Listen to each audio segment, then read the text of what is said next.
Hey, welcome back to the channel. This is the most disturbing videos on the internet today. Let's dive in. Under the waves is where we belong.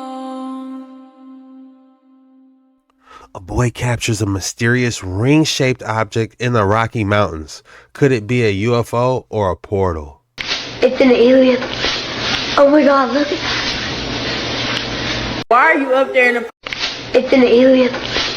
Oh my god, look at that. What is that? No, take a picture. Take a picture. I know where I am. It's crazy. Whoa. Oh, it's a video you're taking? Whoa, there it goes. Oh, it's an alien. Oh my god, look at that. What is that? No, take a picture.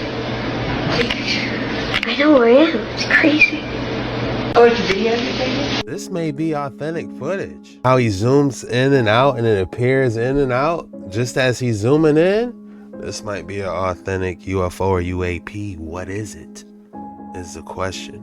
Wow, here we are at the Pope's funeral. What does this feel like to you guys? Like, I can't wait to hear all the excuses of the followers out there. Look what's going on here. They can't make it any more obvious that they are just completely satanic and doing their rituals and throwing it right in front of your face. You could see the upside down cross on the side of whatever these things are. Like, what is this saying? What is this saying? I'm telling you guys right now, these people are not to be worshipped. Look at that.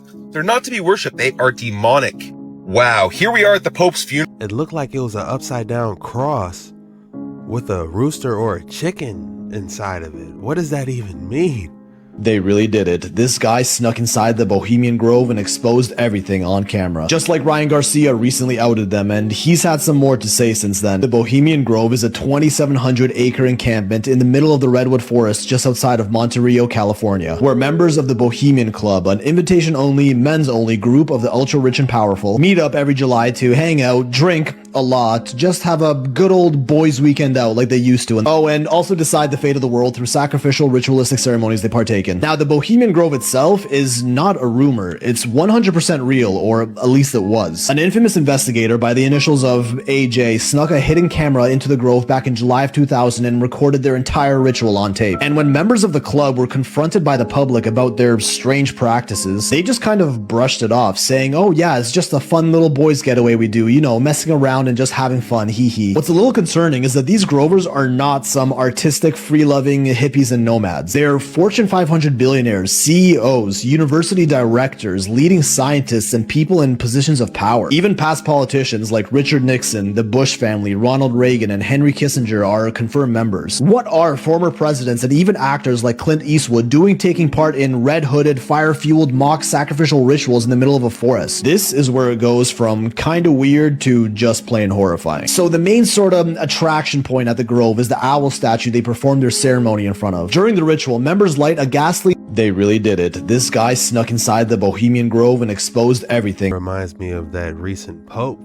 funeral. All that red hooded stuff. You can't be up to no good if you involving hoods walking around, to be honest.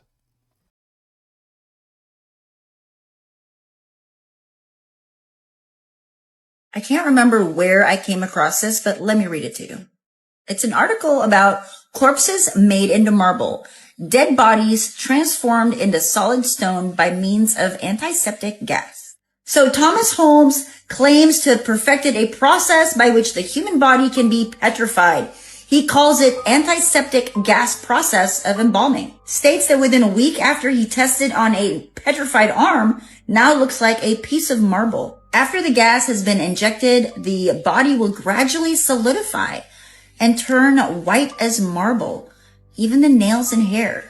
He talks a little bit more about it, comparing it to the Egyptian process, blah, blah, blah. But anyway, I'm more interested in why we're not using this anymore. What would be the purpose of embalming bodies so they petrify into stone? Are these pieces of art, or are they the results of an experiment? And why would they experiment on petrifying something and turning it into stone? I mean, what would be the necessity the purpose for turning something into stone? Well, take a look at this image here and watch my previous video, which talks about castles and how they potentially were built. As you can see here, these columns look like they can screw in just like a screw, because that's literally what they do. They move. A lot of these structures are like mechanical devices that move. So imagine like a drawbridge, but instead of drawing the entire bridge up and down, you're drawing the entire castle up and down. Watch the previous video where I link all of this to the opening credits of Game of Thrones, where they literally show you a map and then all of the castles are being erected from the ground. So why would they petrify people? Maybe it was an experiment. Maybe that was the result that they just now call art of testing it out so that they can eventually petrify the mechanical devices, the vibrational machines that now are stone that we refer to as castles. I mean, turning something into stone inhibits the movement that they would be doing. So you can't crank it. It doesn't move because it's just been frozen. Why would they do that? Well, probably to hide the technology that created those castles or the electrical mechanical devices to begin with. I mean, those are vibrational machines. Everything in the past is of higher technology. We are not the smartest. Wow, if you remember on the Game of Thrones opening scene, how it shows those buildings generating? Here, let me play it.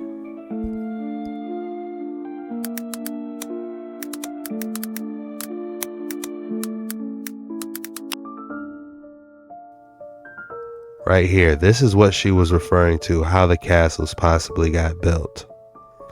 You know, and if we look at the Indian castles in India, they all look like they spin, don't they? So, guys, drop your thoughts in the comments below. Is it possible that these castles moved? If you're enjoying this video, be sure to hit that like and subscribe button, because we do these videos every single day. And I'd love to see you around here. So let's get straight back into the action. You guys want to see something insane? So this is a hospital, Western State Hospital, and it used to be an insane asylum.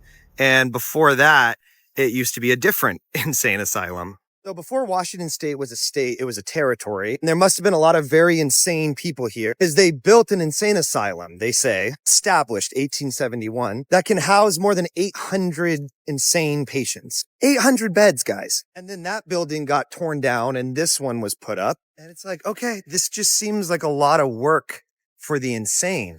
And became a hospital, that's what they say, 1934. And just very intricate little genie lamps and entwined snakes for the insane. It sucks because there's no construction photos of this building, which is too bad, because I'd love to ask them, why did you build it half underground? Right? Because like, And what about the genie lamp? What does that represent? this is clearly the ground floor. Why are they like, okay, if it's an insane asylum, that seems like a flight risk, right? You can just climb out the window, right? Like, look, this is like sandstone and granite. Like, this is intense.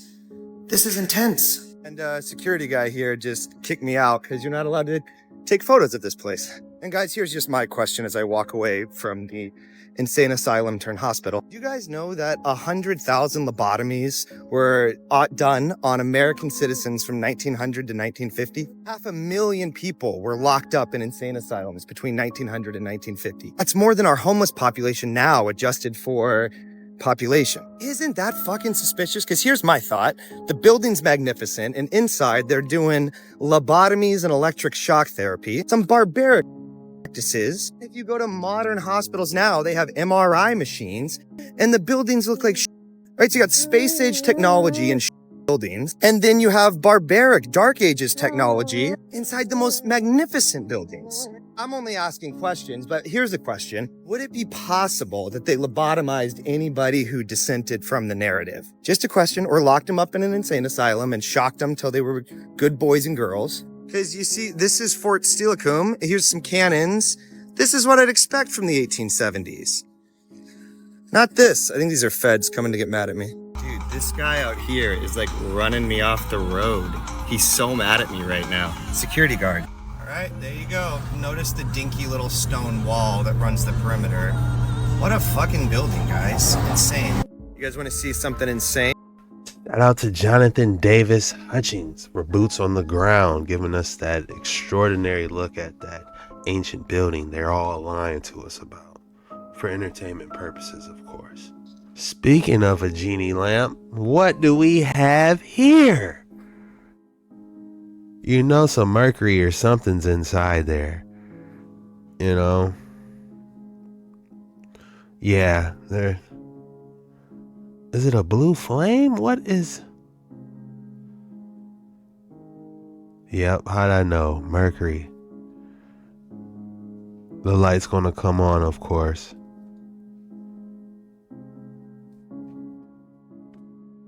Yeah. This is wild.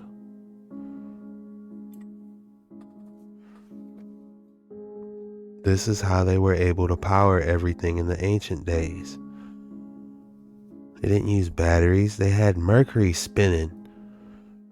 Or apparently all you need is some red mercury sitting or something. This entire video is allegedly. Do your own research on everything. You'll find many of the banks, post offices, government centers, especially 100 years ago, were facilitated in these large, glorious stone structures. The paradigm that man is nothing but a carnivorous monkey in outer space, floating on a rock for no reason, in the middle of nowhere by accident.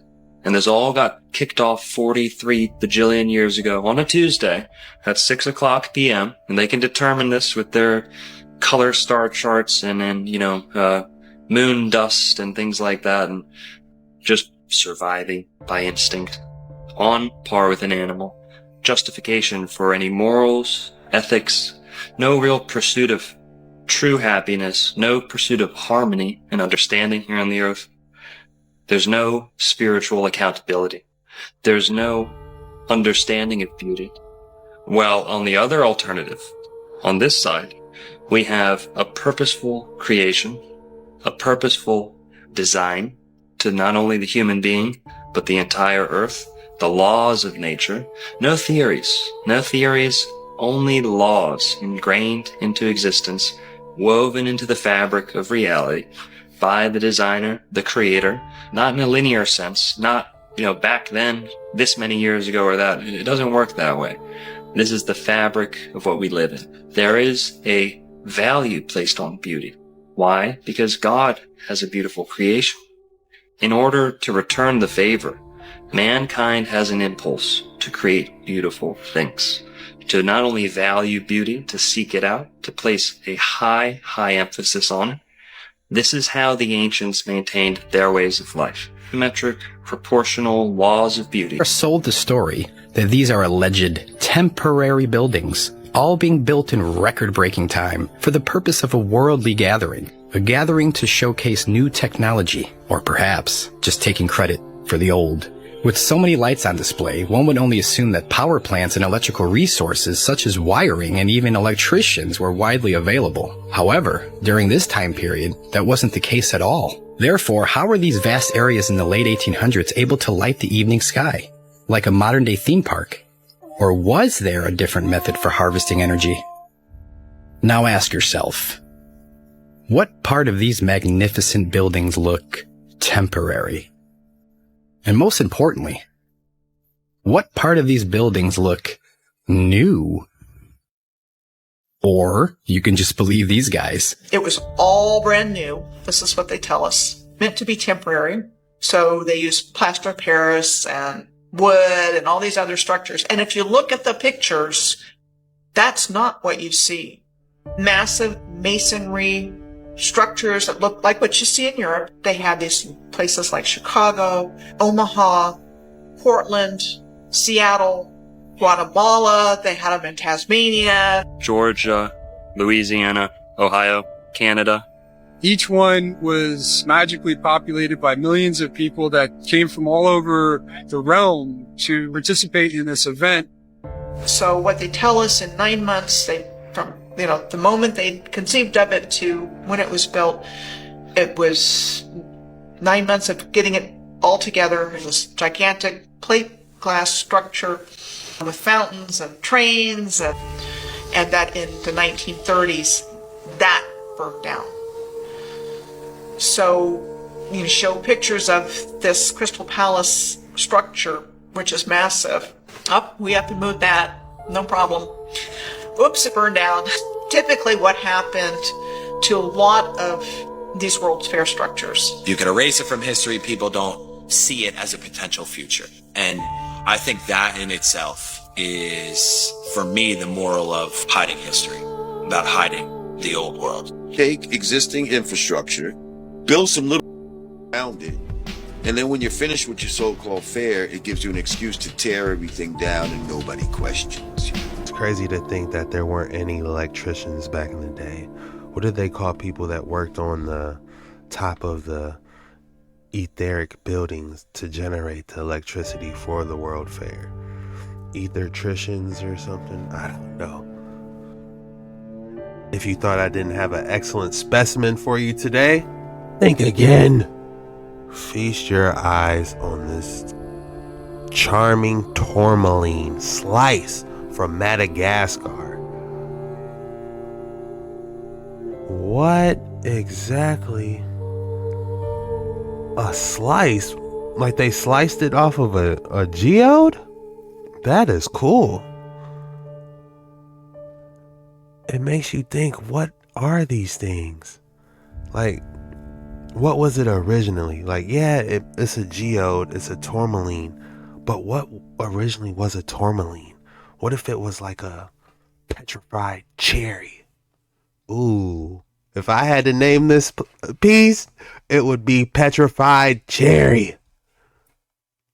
If you seen my last video yesterday, I'm not even gonna say nothing. But oh my goodness. We talk about giants on this channel, right? You know, being petrified. What does that look like? This is wild. On the top of a cliff in a remote desert, I noticed these geometric patterns in the exposed rock formation. Right angles and straight lines. So I started scanning the top of this plateau for other places where this geologic layer might have emerged onto the surface, until finally I came upon the objects for which I've spent countless late nights searching for. Massive, almost geometrically perfect blocks of stone.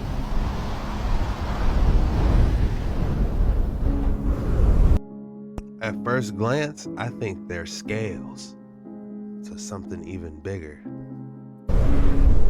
So I went there and came to realize the most incredible part of this place was what lay in between the blocks,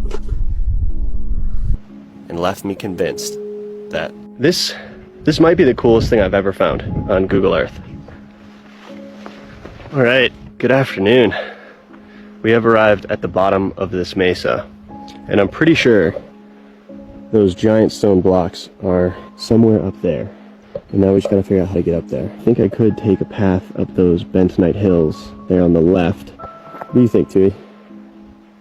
You know, based on what I was seeing on Google Earth, they're huge. I mean, possibly some of the largest stone blocks I've ever found.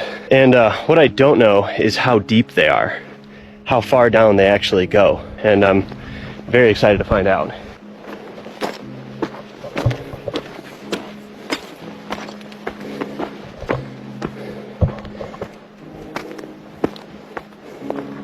Look at these ball concretions across the valley from us. Some strange geology out here.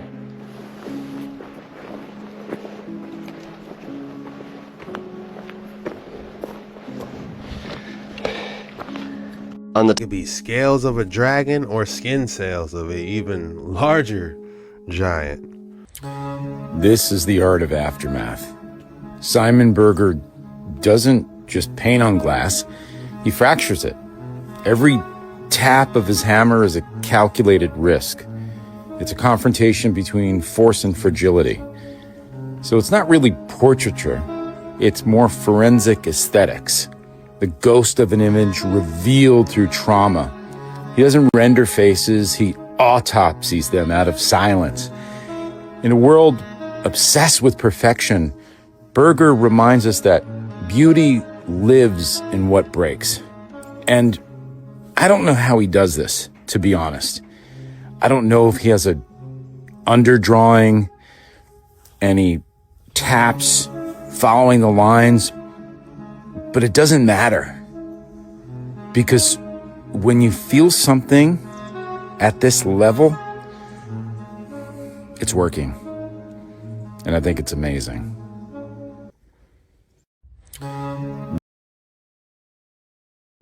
Those pieces are extraordinary. He definitely has a gift. Material pumped into our stratosphere, that material could reflect the sun's rays or solar energy all the way back to the sun, meaning that we down here are kept cooler. That is a very basic, rudimentary understanding of solar geo. For instance, you could have aluminum reflects, right? So if they're spraying that, it should reflect, right? Makes sense for entertainment purposes only. Okay, we got the heliocentric art. Okay. Oh, that's tight.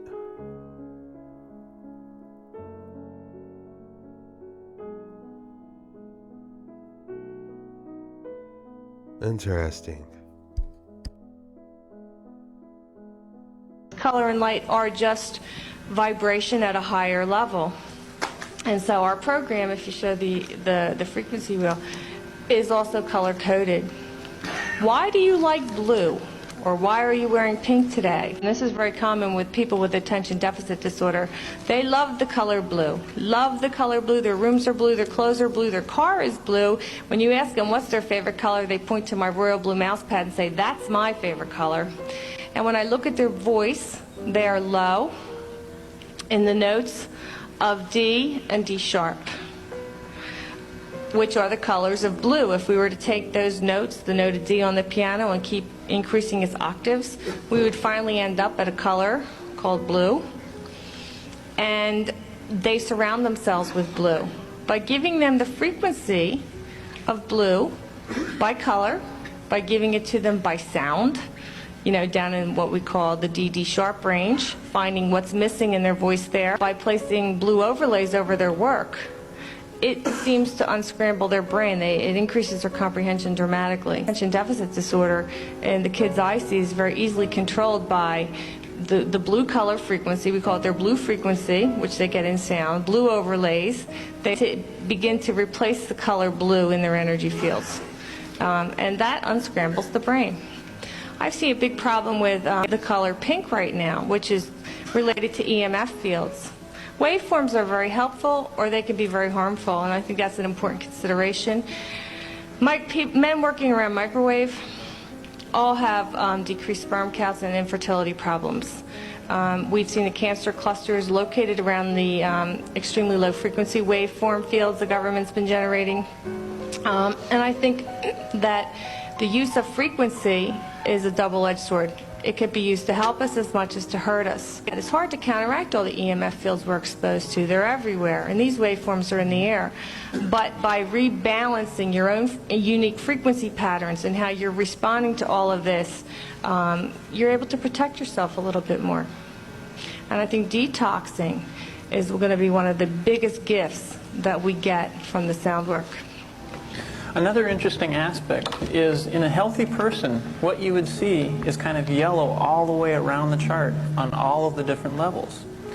And what happens is you can just, by looking at this particular chart, really see how the person is kind of scattered in their voice and in their brainwave entrainment and such. One of the things that we do is just help to bring this more and more and more into equilibrium by listening to this little device between 2 minutes or 2 hours a day or something. You can listen to it as you go to sleep at night. You can listen to it while you're working or doing whatever. Another really kind of funny thing is if you look at relationships, one of the funny things is that like one person will have this, say this area here, very high, Well, it turns out that their mate will have just about everything else but that. And that what ends up happening is you kind of end up with these relationships where the two complement each other in order to make the whole. And that's, kind of the standard codependent relationship. Two people that need each other and end up leaning on each other. Kind of like the yin and yang. I get it. I love this light play on water where we see light codes or light language, and although it could be said this is just light refracting on moving water, I think there's more to it than we realize. I love this light play on water where we see. That is an excellent idea. Almost like this is like a language or something. Because water does hold memory. Is it trying to tell us something?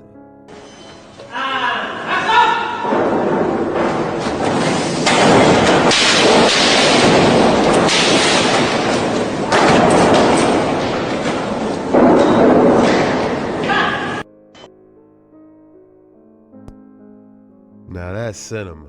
If you made it this far, go ahead and drop the code word. The code word is Sunday Banger. Drop Sunday Banger in the comments if you made it this far. That lets me know you're a real one. You watched it all the way through. And I just want to say thank you. This was the most disturbing videos on the internet today. See you tomorrow.